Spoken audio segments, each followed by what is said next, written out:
On a crisp, cold December morning, 4-year-old Caillou was asleep snug as a bug with Gilbert, his cat.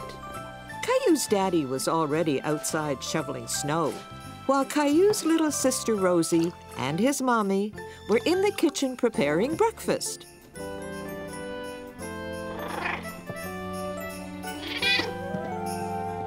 Time to get up, Caillou. Here you go, Rexy. You can stay nice and warm. Gilbert, what are you doing? Wow!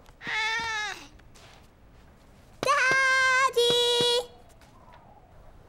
Look at all the snow! Come on, Gilbert. Caillou was excited to see so much snow. He couldn't wait to go outside and play.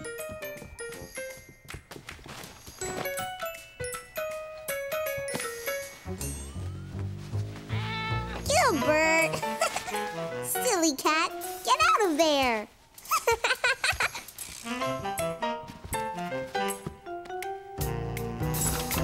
Oh, Daddy, I'm almost ready to go outside and shovel with you. But you haven't had your breakfast yet, Caillou. We'll go out together later, okay? Caillou was upset because he wanted to go outside right away.